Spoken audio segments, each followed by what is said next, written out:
Bolivian President Evo Morales suggested yesterday that Latin American countries should consider nationalizing all natural resources and that public utilities should never be in private hands. The statements are a continuation of rising nationalization rhetoric in Bolivia and in the region. Though it is unlikely Morales will nationalize all resources in Bolivia, due to the country's unavoidable need for foreign investment, targeted nationalizations can be expected to continue, particularly of utilities companies.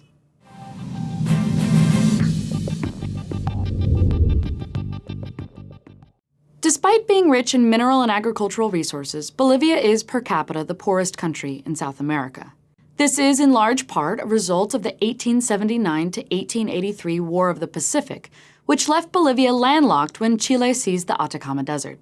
Bolivia also faces serious barriers to internal unity as a result of the demographic and geographic differences between the largely indigenous populated and mineral-rich Andean highlands and the more European and agriculturally rich lowlands. Bolivia's one cash cow is its natural resource deposits, and in particular its metal and hydrocarbon reserves. Bolivia has rich deposits of many internationally traded minerals, including natural gas, oil, silver, zinc, and antimony.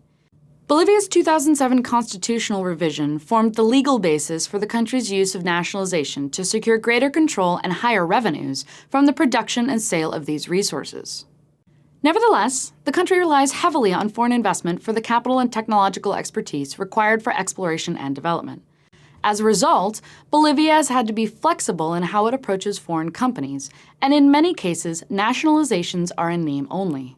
Just recently, Bolivia nationalized Pan American's stake in the Caipi-Pende natural gas project, but then later announced that the nationalization would not be enforced.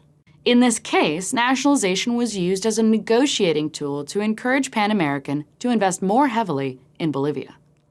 Another sector that can be expected to continue feeling government pressure is the public utilities sector.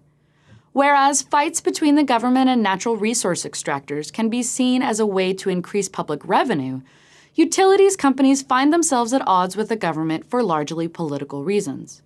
Utilities like water and electricity in Bolivia are considered by many to be a human right that should not be a source of profit for private firms. Case in point, Spanish electricity firm Red Electrica was nationalized in May, and other electricity firms like Spain's Iberdrola may face similar challenges. Nationalizations of these companies are a way for the government to gain greater control over an important public good in order to ensure that key constituencies are being served. In Morales' case, he derives much of his support from the poorest areas of Bolivia, where the ability of communities to pay for services is limited.